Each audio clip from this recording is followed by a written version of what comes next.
It consists of only 2 pages and prohibits U.S. government to take any action or provide any assistance that would recognize the annexation of Crimea by Russia.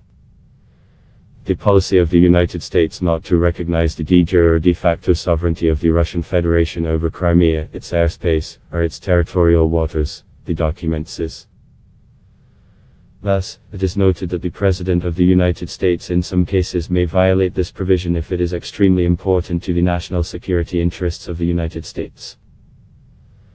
Vladimir Putin left no reason to doubt his plans to extend Russian influence, said Congressman Engel, representing the document. We saw an attack on Putin's democratic institutions, particularly our. The United States should not accept Putin's attempts to take territory from other countries by force. The Russian president he called a bully and a thug.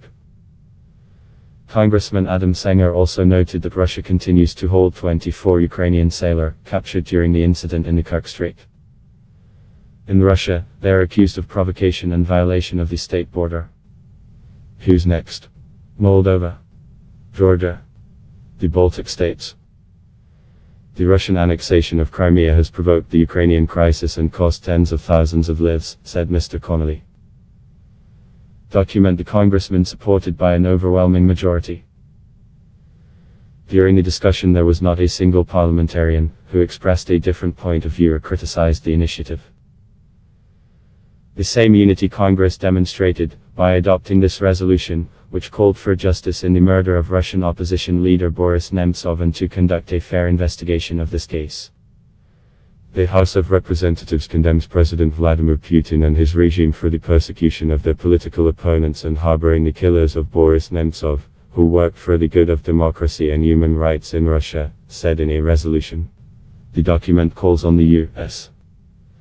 government to raise the issue of the Nemtsov murder and the prosecution of its customers in any negotiations with the Russian authorities. The Secretary of State and the head of the U.S. Treasury Department, as specified in the document, should define the range of people involved in the crime, and to bring them to the Magnitsky list, freezing their assets and shutting them entry into the country. Murder accused 5 natives of Chechnya. All were found guilty and sentenced to long terms of imprisonment, from 11 to 20 years. The customer and the organizers of the murder are still not found. It was prepared by the members of Congress, Elise Stefanik and Valdez Dominguez. They called these measures to give a response to Moscow's intervention in U.S. elections. In order to protect our national security and our democracy, very important for us to investigate and expose the financial networks of the Russian president and to stop illicit financing of criminal attacks against our country, said the representative of the Democratic Party Dominguez. The members of the chamber suggested to oblige the National Intelligence of the United States, together with the Secretary of State and the Minister of Finance, to prepare a report on the financial status of the Russian president.